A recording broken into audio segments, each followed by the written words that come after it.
참 잘하셨습니다.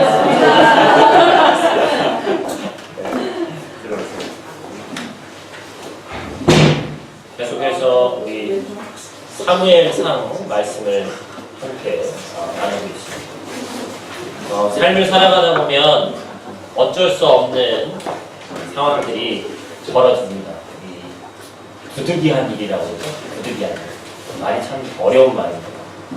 오늘 말씀의 제목도 부득이한 상황이 벌어지게 되어 있는데, 말 그대로 부득이한 상황은 어떤 상황이냐면 어쩔 수 없는 거예요. 옴짝달싹 할 수 없고 이 상황 가운데 내가 컨트롤할 수 있는 것이 없는 것 같은 그러한 상황입니다.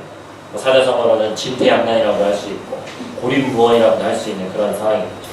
또 때로는 어떻습니까? 내가 무엇을 특별히 하려고 하는 것이 아님에도 불구하고 처해지는 상황들이 있고, 또 나이가 먹어가고 그 다음에 어느 정도 위치가 되어지면 어떤 또 행동을 해야 되는 그러한 때가 있다는 것이죠. 개인의 삶을 생각하면 거기에 대한 책임은 내 인생이기 때문에 나 혼자 지면 되는데, 내가 가족을 아니면 내가 뭐 직장에서 공동체를 생각하면 때로는 어떤 그런 선택하는 순간이 내 앞에 없었으면 좋겠는데, 그런 순간들이 내 앞에 뭔가 허락될 때 반드시 그 상황이 좋은 상황만 있질 않습니다. 그런 선택하는 순간을 피하고 싶은 순간들이 간혹가다 있더라는 것이죠. 그래서 이런 상황 때는 맞닥뜨리고 싶지 않은 상황이지만 그럼에도 불구하고 우리 삶 가운데는 인정할 것이 피하고 싶은 그러한 순간들, 선택의 순간들이 오고야 만다라는 것이죠. 선택하면은 많이 생각하는 게 우리나라 아직 멀었습니다만 지난주에 체코는 대선이 끝났죠. 그래서 제만 대통령이 연임한 걸 제가 알고 있습니다. 계속해서 사람들은 누군가를 선택해야 되고 내 인생에 있어서도 매일같이 오늘 아침엔 무엇을 먹을 것인지, 먹을 건지 안 먹을 건지, 어떤 메뉴로 먹을 건지, 더 잘 건지, 먹는 걸 포기하고 더 잘 건지, 그런 매번의 순간에 그런 선택들이 우리 가운데 있다는 것이죠. 이런 순간에 그리스도인인 우리들이 어떠한 선택을 하는 것이냐, 뭐에 근거해서 그 선택을 할 것이냐라는 것은 상당히 중요한 겁니다. 그리고 우리는 무엇을 근거로 그 순간 판단하고 선택하고 무엇을 바탕으로 행동하게 되는가가 오늘 말씀의 핵심 질문이에요. 무엇을 근거로, 어떤 것을 가지고 선택할 것이냐. 여기 한 사람의 이야기가 있습니다. 그는 이스라엘 초대 왕으로 임명받았고 한때 하나님의 영으로 감동받았던 사람. 그는 한때 자신이 해야 하는 일이 무엇인지 그리고 하지 말아야 하는 일이 무엇인지를 정확히 아는 사람이었어요. 왜냐하면 하나님의 영에 사로잡혀 있는 사람이 그것을 모를 리가 없다는 것이죠. 그런데 왜 이런 그가 오늘 본문의 말씀을 같이 읽으니까 왜 이런 상황 가운데 놓이게 됐느냐라는 것이죠. 오늘의 본문은 무엇을 말하고 있고 성경을 통해서 간접적으로 이런 과오를 범하지 않기 위해서 또한 범하더라도 가야 할 바를 정확히 알고 우리가 잘못된 길에서 다시 돌아서기 위해서 오늘의 말씀을 깊이 묵상해야 될 필요성을 느낍니다. 하나님의 말씀은 우리 삶의 방향키입니다. 할렐루야. 성경에서 말하는 건 속도, 물론 인간의 삶에 있어서 속도라는 건 중요하죠. 다른 사람들과 비교해서 내가 좀 더 빠르기를 원하고, 그러나 성경에서 이야기하는 것은 속도가 빠르다는 것이 중요하다고 얘기하지 않아요. 정확한 방향이냐가 중요합니다. 근데 그 방향을 매 순간 바로 잡아주는 것이, 그 방향키가 내비게이션 같은 것이 바로 하나님의 말씀이라는 것이죠. 우리의 편대가 어디인지 알고 정확히 나가는 것이 필요하다는 거예요. 오늘 이 말씀을 통해서 그 방향을 정확히 알게 되는 저와 사랑하는 성도 여러분들 되시기를 다시 한번 주님의 이름으로 축원을 드립니다. 우리가 깊이 묵상해 봐야 될 것은, 우리가 오늘 말씀을 함께 나눈 본문의 말씀을 바탕으로서 알 수 있는 것은 지금 이스라엘이 블레셋과 전쟁 중이라는 것이죠. 그리고 이 전쟁을 하기 전에 왕과 백성에게 필요한 것이 아닌 예배 담당자인 사무엘이 필요하다. 그러니까 쉽게 얘기하면 전쟁을 하긴 하는데 이 전쟁 전에도 제사를 드리는 예배 행위가 필요하고, 그 예배 행위를 위해서는 그냥 왕과 백성만 있는 것이 아니라 사무엘이라고 하는 사사 또는 제사장이 필요하다라는 것을 우리가 오늘 말씀을 통해서 알 수 있습니다. 8절 말씀을 근거로 보면 아무리 급한 전쟁이라 할지라도 일주일 정도, 이래 정도는 시간을 가지고 제사 담당자인 사무엘을 기다려야 되는 것이 매뉴얼이었어요. 정해진 법이라는 거예요. 약속이라는 것이. 하나님은 하나님의 백성과 맺은 약속을 중요하게 여기시는 하나님이십니다. 그래서 이스라엘 공동체를 보고 무슨 공동체라고 합니까? 언약 공동체라고 하죠. 약속 공동체라고 합니다. 그것은 하나님과 사람 사이에 맺은 것이기 때문에 그 약속은 무엇보다도 중요합니다.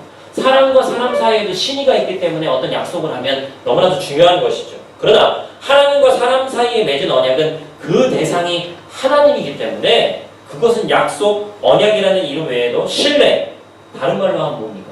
믿음에 관한 문제. 하나님과 인간에 관한 문제는 믿음에 관한 문제라는 거예요. 단순히 약속을 지키는가 아닌가를 떠나서 약속의 당사자인 사람이 절대자인 하나님을 믿느냐 믿지 않느냐의 문제이기 때문에 중요한 거예요.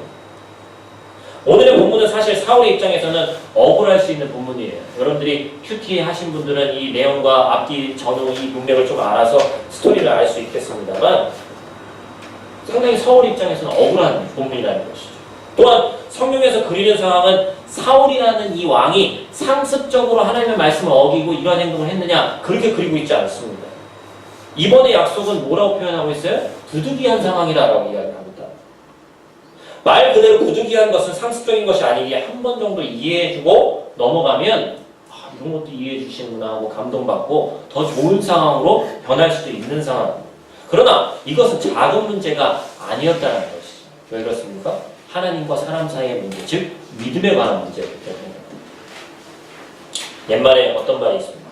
핑계 없는 무덤은 있다 없다? 없다. 모든 것에는 다 이유가 있는 거예요.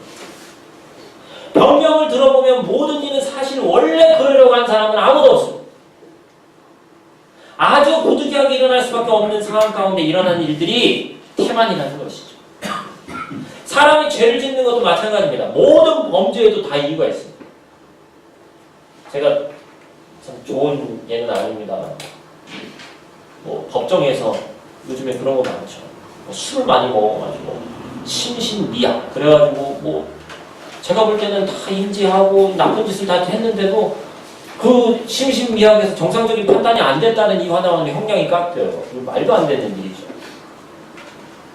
자기가 한 행동에는 책임을 져야 되는데 술을 먹어서라는 말도 안 되는 이유도 그래서 기억이 안 난다 그렇게 얘기한단 말이죠. 내 의지가 아니라 뭐가 맨수인 거예요? 술이 맨수다 그렇게 얘기한단 말이에요. 근데 자기가 한 일인데 오늘 본문의 사울의 상황도 마찬가지입니다. 자신이 모르는 것도 아니고 일주일을 기다려야 하는 것도 알고 전쟁 전에 하나님께 제사를 드려야 되는 것도 아는 것이 사울이란 말이에요. 그리고 거의 일주일을 기다렸고 제사도 드렸어요. 사실 엄청난 차이가 있는 게 아니죠. 거의 다 된 일주일의 시간 그리고 사무엘은 오지 않았지만 결과적으로 제사를 드렸고 거의 일주일을 기다렸고 그러나 그 내용에는 겉으로 보기에는 큰 차이가 없는 것 같은데 그 안에는 엄청난 차이가 있더라고요. 결국 그것은 하나님에 대한 뭐예요? 불신이었어요. 불신. 하나님에 대한 불신. 우리가 하나님을 믿는다는 말에는 하나님이 내 인생을 통해서 내 인생을 위해서 하실 일에 대한 믿음이 들어가 있는데 모든 범죄는 사실 이 불신을 기반으로 해서 시작됩니다. 인류 최초의 범죄 뭐예요? 선악과를 따먹은 아담과 하와의 잘못. 뭐부터 시작했습니다. 뱀이 뭘 얘기를 하죠? 하나님이 너희에게 모든 것을 다 알려주지 않았을 것이다. 그런 아주 사소한 말 하나가 마음 가운데 하나님에 대해서 불신을 갖게 하고 결국에 그 불신이 인류 최초의 죄, 원죄를 만들어낸 배경이 되는 거예요. 그렇기 때문에 이 불신은 엄청나게 중요한 문제라는 것입니다.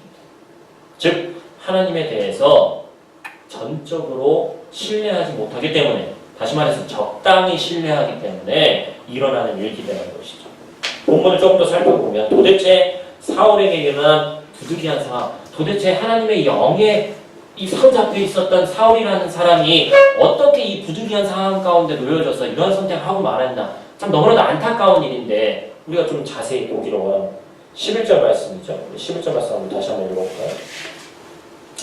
11절 말씀을 다시 한번 같이 읽어보도록 하겠습니다. 사무엘이 이르되 왕이 행하신 것이 무엇이냐 하니 사울이 이르되 백성은 내게서 흩어지고 당신은 정한 날 안에 오지 아니하고 블레셋 사람은 민바스에 모였음을 내가 보았소서. 크게 세 가지로 정리할 수 있습니다. 부득이한 상황 세 가지죠. 첫 번째는 뭐예요? 제사가 늦어지니까 백성들이 자신에게서 어떻게 됐어요? 흩어졌어요. 떠나갔다는 얘기죠. 백성이 있어야 전쟁을 하는데 백성이 없으면 전쟁할 수가 없습니다. 두 번째는 뭡니까? 사무엘과 약속된 시간이 7일이었는데 그 7일의 기한을 거의 넘어가고 있었다는 거죠. 7일 안에 와야 되는데 5일이든 6일이든 그 안에 와야 되는데 7일 안에 오지 않았다는 거예요. 마지막 세 번째는 뭡니까? 전쟁의 대상인 블레셋 군대가 믹마스라는 곳에 모여서 블레셋이 이제 쳐들어오려고 준비를 하고 턱 밑까지 온 상황이기 때문에 그러한 상황을 보면 지금 빨리 이걸 안 하면 안 된다는 것이죠. 지금 사울에게 놓여진 이 세 가지의 디테일하게 보니까 세 가지의 부득이한 상황입니다. 이걸 원어로 보니까 NIV 영어로 번역한 거 보니까 I forced라고 얘기하고 있어요. 저보다 영어를 더 잘하시기 때문에 그렇게 씁니다. 잘 아시겠습니다. 뭐죠? 하고 싶지 않은데 강요되어지는 상황. 그걸 부득이하다라고 표현하고 있어요. 내가 하려고 한 게 아니라 그렇게 할 수밖에 없는 상황 가운데 놓여지는 거죠. 즉 모든 돌아가는 상황이 사울로 하여금 사울이 오지 않아도 자기 독단적으로 하나님께 제사할 수밖에 없는 상황으로 몰아가고 있는 겁니다. 이렇게 부득이한 상황은 우리로 하여금 무언의 압박을, 아니 때로는 실제적인 물리적인 압박으로 이어집니다. 이걸 이길 장사가 없어 보인다는 것이죠. 부득이한 상황을 이길 재간이 없다는 것이죠. 이런 상황 가운데서 성경이 우리에게 묻는 거예요. 성경이 우리에게 매 순간 묻는 거예요. 설교 말씀을 들을 때 우리가 성경을 읽을 때 성경이 우리에게 물어보는 거예요. 당신이라면 어떻게 할 것인가? 우리는 이 본문의 말씀을 보면서 사울의 삶을 보면서 어쩌다가 이 모양이 됐을까? 혀를 끌끌끌 차고 그런 마음이 들 수도 있습니다. 왜냐하면 스토리를 다 아니까. 사울의 마지막이 어떠했고 결국에 그의 가문이 어떻게 해서 몰락했고 그런 배경적인 지식을 알기 때문에 우리는 사울과 같은 가오를 범하지 않을 거다라고 이야기할 수 있고 생각할 수 있습니다. 그러나 단언컨대 저를 비롯한 우리 모두는 사울과 같은 성정을 가지고 있는 사람이기 때문에 그 어느 누구도 이 자리에 있는 저와 여러분들이 사울과 다르다라고 이야기할 사람이 아무도 없다는 것이죠. 저는 성경의 인물들의 이야기를 읽을 때 최대한 동질감을 느끼려고 노력을 많이 합니다. 왜냐하면 어떤 모습에서는 성경에서 범죄한 자들보다 내 모습이 못할 때가 너무나도 많이 있기 때문에 그래요. 사실 이런 자세로 성경을 읽으면요, 우리 자신의 밑바닥이 드러납니다. 목사인데도 불구하고 내가 성도인데도 불구하고 우리의 밑바닥이 드러나는 거예요. 하나님 앞에서의 단독자로서의 내 모습이 드러난다는 것이죠. 아담과 하와보다 원죄를 저질렀던 불순종의 근원이었던 그들이 저지른 죄보다 더한 죄를 저지르고 있는 나의 모습. 그리고 야곱보다 더한 하나님 앞에서의 거짓말쟁이인 나의 모습. 모세보다 확신이 없고 언변이 없어서 자신 있게 하나님의 자녀답게 나아가지 못하는 모습. 삼손보다 더 불순종하는 내가 가진 것에 만족하지 못하고 불순종한 내가 가진 것을 오히려 나쁜 데 쓰는 그런 모습. 성경을 읽을 때 드러난다는 것이죠. 한때 하나님의 영에 강력하게 잡혀 있어서 예언까지 했던 사울이 예언이라는 은사를 갖고 있었어요. 오늘 본문의 모습에서는 그토록 연약한 인간의 모습을 드러내는데 결국 그 모습이 내 모습이구나 라는 것이 성경을 읽으면서 말씀을 나누면서 깨달아진다는 것이죠. 그래서 성경의 말씀은 나와 상관없는 이야기가 아닌 바로 내 얘기가 되는 거예요. 3000년 전에 사울에게 있었던 그 사건이 우리하고 전혀 상관없는 이야기가 되는 것이 아니라 오늘 나의 사건이 되는 거예요. 이 상황 앞에서 나는 과연 어떤 선택을 할 것이냐. 그리고 바닥까지 내려간 하나님의 말씀을 여전히 불신하고 있는 나의 모습이 하나님 앞에서 예배하는 가운데 말씀 듣는 가운데 드러난다는 것입니다. 그래서 모든 말씀을 들을 때 저와 여러분은 그 말씀 가운데서 나의 모습이 보여줘야 되고 사울의 불순종이 나의 불순종으로 느껴질 때 우리의 죄보다 하나님의 은혜가 더 크다는 것이 예배 가운데 체험되는 거예요. 여러분, 우리의 죄가 크면 클수록 하나님의 은혜가 더 크다는 놀라운 이 원리가 이렇게 해서 깨달아지는 거고, 내가 의롭고 내가 대단한 사람이고 내가 의인이기 때문에 하나님이 나를 쓰시는 게 아니라 죄 가운데 놓여져 있고 불순종 가운데 놓여져 있는 사람이지만 그럼에도 불구하고 하나님의 사랑으로 덮어지는 그 은혜가 모든 예배 가운데 아니 우리의 삶 가운데 그것들이 체험되어야 된다는 것입니다. 그게 하나님의 말씀에 놀라운 은혜예요. 사울에게 일어난 부득이한 일들, 제사가 늦어져서 백성들이 자신을 떠나가고 사무엘이 정한 기한인 7일 안에 오지 않았고 전쟁의 대상인 블레셋 군대가 턱밑까지 쫓아온 상황이고 이것에 대한 해답을 사울은 어떻게 해야 되는지 이미 알고 있는 사람이었습니다. 그 수많은 전쟁 가운데서 그는 이 매뉴얼을 알고 있었고 사실 기계적으로 어떠한 행동을 해야 되는지 알고 있는 사람이었어요. 그리고 그는 제사를 위해서 사무엘을 기다려야 했고 하나님이 함께 하시면 그 수많은 전쟁 가운데 하나님이 함께 하시는 전쟁과 그렇지 않은 전쟁을 본 사람이기 때문에 그 전쟁의 결과가 어떠할 것이라고 생각할 수 있는 사람이었다는 것이죠. 하나님의 영이 함께했던 사울이 그것을 몰랐다는 것은 말이 되지 않습니다. 부득이하게 상황이 변할 것 같은 상황 가운데서 실은 상황이 변한 것이 아니라 부득이하게 상황이 변한 것이 아니라는 것이죠. 여러분 고대 근동의 이 블레셋과 이스라엘의 전쟁은요. 철기 문화와 청동기 문화 사이에 있습니다. 그래서 블레셋은 사실 우리가 이 세계사, 역사책에서도 배우면요. 블레셋이라는 이 민족은 제가 알기로는 지금 정확히 하도 오래서 까먹었는데 뭐 히타이트, 뭐 스키타이 나오면서 하는 청동기 철기로 넘어가면서 하는 철기 문화를 고대 근동에서 갖고 와서 철기 문화가 가장 발달한 나라가 블레셋이고 아직까지 청동기 끝무렵 그리고 초기 철기의 모습을 상징하는 것이 오늘 본문의 말씀에 나오는 이스라엘. 기원전 약 1000년 전. 그럼 이 얘기는 뭐예요? 블레셋과의 전쟁에서 사람의 생각으로 더군다나 이 개미 떼처럼 모인 사람들을 생각하면 블레셋과 이스라엘 전쟁은 사실 게임이 되는 싸움이 아닙니다. 청동기와 철기의 싸움은 게임이 안 되죠. 이건 하나만 안 한 거예요. 그런 전쟁을 숱하게 했던 사울이 인간적인 베이스를 놓고 보면 도저히 싸울 수 없는 상황 가운데 그 싸움, 수적인 열세와 무기의 열세를 가지고 있는 배경적인 이 싸움에서 결국 상황이 변한 것이 아니라 누가 변한 거예요? 사울이 변한 거예요. 이전과 상황은 다를 바가 없습니다.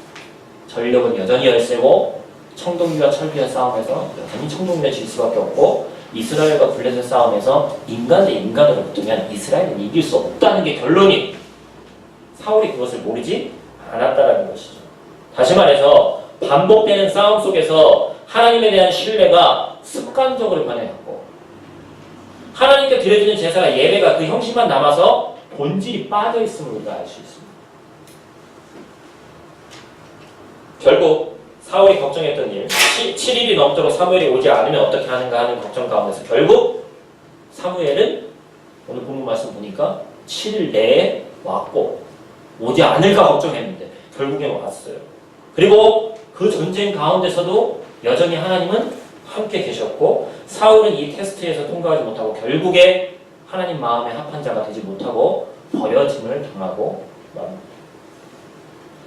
인간의 삶에 있어서 가장 후회되는 순간들이 아마 삶의 마지막 순간에 가면 있을 텐데 사울에게 있어서는 이 순간이 자신의 인생에서 가장 후회되는 순간이 아니었을까. 사울의 인생 전체를 보면 저는 그런 생각이 들어요. 저는 이 말씀을 묵상하고 준비하면서 우리의 삶에 여전히 일어나는 부득이한 상황에 대해서 묵상했습니다. 하나님을 신뢰하지 못하게 하는 내 삶의 부득이한 상황이 도대체 무엇인가. 하나님이 주신 일들에 대해서 온전히 행하지 못하게 하는 부득이한 상황이 뭡니까?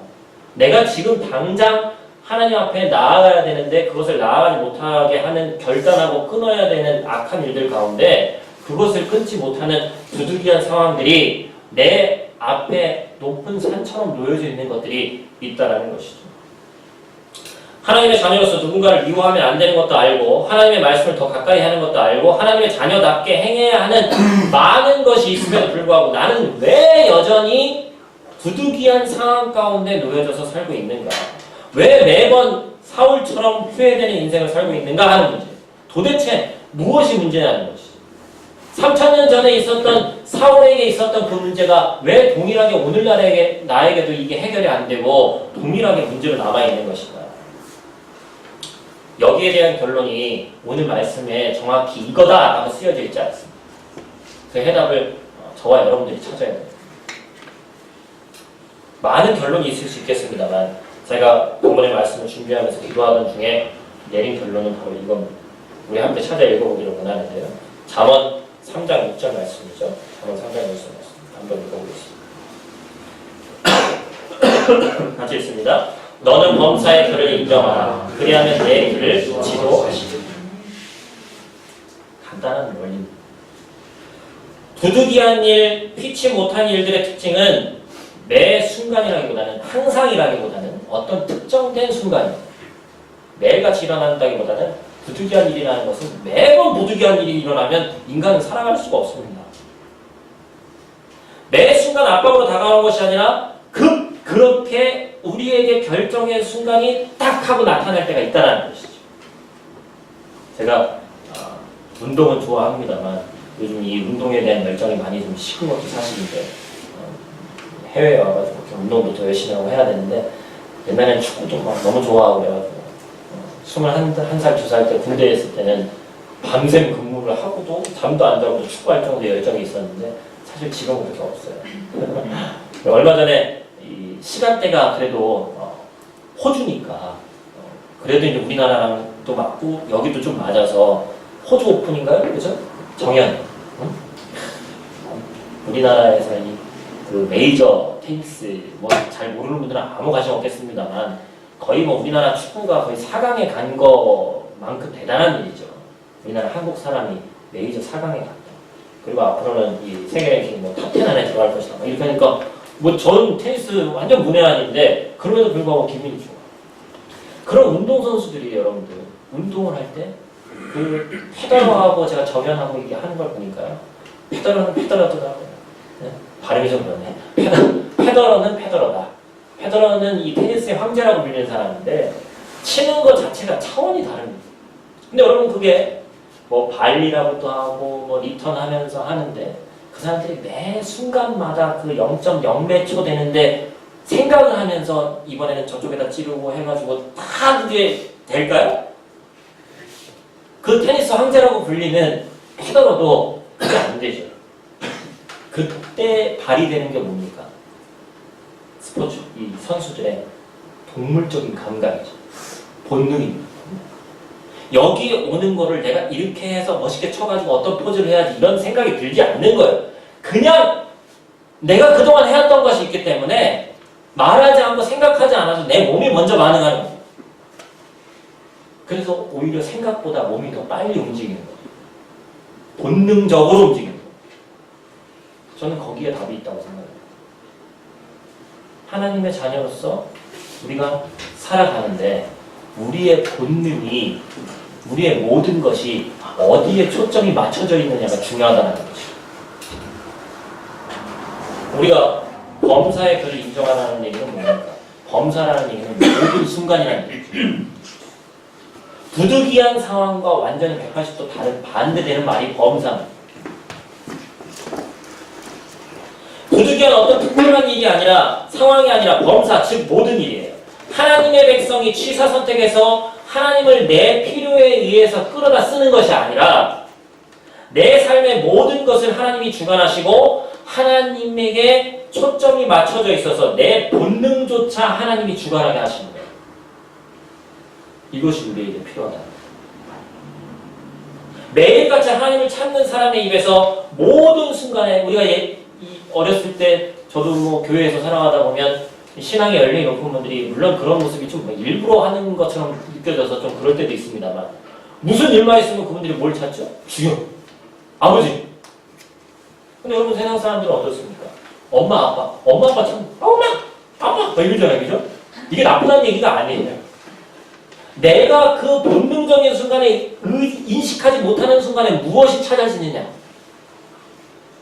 되게 작은 일 같지만 내 초점이 어디에 맞춰져 있는지가 거기에서 나오기 때문에 너무나도 중요한 내 입술에서 나오는 고백이더라고요. 결국 신앙생활의 결론적으로 하나님을 범사에 인정하는 훈련. 신앙생활이라는 것은 하나님을 내 삶 가운데 전체의 삶 가운데 인정하는 훈련입니다. 부득이한 특정한 상황은 모든 순간으로 덮일 수 있어요. 모든 순간이 더 큰 상황이기 때문에 모든 순간 하나님을 찾는 훈련이 돼 있으면 부득이한 상황 가운데 당연히 하나님을 찾게 되는 거예요. 내가 살아봤더니 내 삶에 주어진 데이터와 내가 충분히 예측할 수 있는 상황들, 때로 피하고 싶은 그 부득이한 일들 가운데 결국에 범사에 하나님을 인정하게 되면 우리는 상황을, 그 문제 자체를 바라보는 게 아니라 문제보다 더 크신 하나님, 산보다 더 큰 하나님, 하나님을 인정하게 되는 것이고, 우리가 그 하나님을 인정할 때 우리 앞에 태산과도 같은 그 문제가 아무것도 아닌 게 되는 거예요. 왜냐하면 하나님이 그 문제보다 크시기 때문에 그렇습니다. 여러분들에게 그런 은혜가 있기를 주님의 축원합니다. 말씀의 결론입니다. 범사의 모든 일에 우리 하나님을 인정하는 저와 여러분들 되시기를 원합니다. 어떤 특정한 상황 가운데만 인정되는 게 아니라 우리의 모든 상황 가운데 하나님이 인정이 되어야 됩니다. 사울처럼 문제에 갇혀서 문제 밖에 계신 하나님을 보지 못하는 과오를 범치 않으시기를 바랍니다. 사울처럼 눈에 보이는 현상에 매여서 눈에 보이지 않는 하나님을 외면하는 실수를 범하시지 않기를 원해요. 보이지 않는 하나님은 하나님이 하시는 일들을 통해서 내 삶 가운데 하나님이 살아계심을 증명하십니다. 그렇기 때문에 여러분 한 명 한 명이 하나님이 살아계심이 증명되는 하나의 통로가 되어야 됩니다. 여러분의 삶을 통해서 보이지 않는 하나님이 그렇게 보여지는 거기 때문에 그렇습니다. 그것이 하나님이 우리에게 자신을 보이시는 방법이기 때문에 그래요. 마음을 열고 결단해서 하나님이 하시는 일들을 우리가 보기를 원해야 된다는 겁니다. 문제보다 크신 하나님, 문제 밖에 계신 하나님, 눈에 보이는 것보다 더 강하게 존재하신 하나님. 예전에 코끼리 만지는 거예요. 해가지고 장님이 코끼리를 만지는데 코끼리를 다 알 수 있는 게 부분밖에 할 수 없기 때문에 코끼리의 다리를 만지면 어때요? 아주 크고 동그란 것이 코끼리 다리. 그거밖에 모르는 거예요. 우리가 하나님을 안다고 하지만 우리 평생 가운데 우리 죽나라 가는 그날까지 하나님을 다 알 수 있겠습니까? 그러면 하나님을 알아가는 방법은 하나님을 모든 순간순간에 체험하면서 그렇게 하나하나 알아가도 우리가 우리 전 인생을 다 통틀어서 하나님을 다 알 수 없는 것이 하나님이기 때문에, 그런데 그 하나님을 알기 위해서는 우리의 삶 가운데 그런 하나님을 만나고자 하는 모든 상황 가운데 그런 노를 기울이는 우리의 모습이 필요하다는 겁니다. 결국에는 말씀이고, 결국에는 예배고, 결국에는 하나님과 가까이 하려고 하는 매 순간마다의 노력이, 많은 사람들이 이야기합니다. 목사님 그게 잘 안 된다. 당연히 잘 안 되죠. 우리는 근원적으로 죄인이고 불순종하는 자이기 때문에 우리 안에 이 더러운 것이 너무나도 많이 있기 때문에 근원적으로 되기가 너무 힘든 거예요. 근데 사도 바울의 고백처럼 날마다 우리를 치는 훈련이, 나는 죽고 예수 그리스도를 살리는 게 우리 가운데 매일같이 필요한 이유가 거기에 있습니다. 목사로서의 삶이, 성도로서의 삶이 매일같이 거룩하기만 하고 매일같이 아름답기만 하면 무슨 설교가 필요가 있고 무슨 예배가 필요했고 무슨 나눔이 필요가 있겠습니까? 그냥 지금까지 잘 사셨으니까 그렇게 잘 사시면 돼요. 이러면 되죠. 설교 1분 하면 끝나죠. 그러나 그게 안 되잖아요. 그게 저와 여러분들의 고백입니다. 매 순간순간마다 나의 옛 자아가 나오고 하나님 만나기 이전의 모습이 나오고, 하나님 만났다고 하는데 도대체 만난 건지도 모르게 내 마음 가운데 이건 아니라는 생각이 들 정도로 나의 거짓되고 더러운 모습이 나올 때 결국에는 우리 마음 가운데 결단하고 다시 한번 모든 상황 가운데서 하나님을 인정하는 것이 우리 가운데 필요하다는 거예요. 여러분 이 시간 예배 가운데 말씀 듣는 가운데 하나님이 그것을 원하시는 줄 믿습니다. 매 순간 매번 예배 드릴 때마다 하나님은 그것을 원하시고, 하나님은 아버지 하나님이시기 때문에 자식에게 인정받기를 원하시는 하나님이라고 제가 말씀드렸습니다. 우리가 이 예배의 마지막 이 시간에, 말씀 듣는 마지막 시간에 우리가 그것을 인정하는 기도를 하나님께 드리기를 원합니다. 우리 시간 짧은 시간이지만 우리 하나님과 함께 기도하기를 원하는데, 하나님 이번 한 주 하나님이 저와 내 삶 가운데 부득이한 상황 자체를 이길 힘을 주시기를 원합니다. 매 순간순간 직장 가운데서 또 학업 가운데서 그 하나님을 망각하고 매 순간순간 기억하지 못할 때라도 많이 있지만 말씀이 기억나게 하시고 그 말씀을 통해서 내 삶을 다시 한번 돌아볼 때 하나님의 그 모든 것들이 내 삶 가운데 체험이 되어져서 우리가 부분적으로만 하나님을 아는 것이 아니라 하나님을 전체를 다 알기를 원한다고, 날마다 하나님을 아는 지식이 늘어나기를 원한다고, 이 시간 우리 다 같이 한번 우리 목소리 옆에서 함께 기도하고 제가 또 기도하도록 하겠습니다. 기도하겠습니다.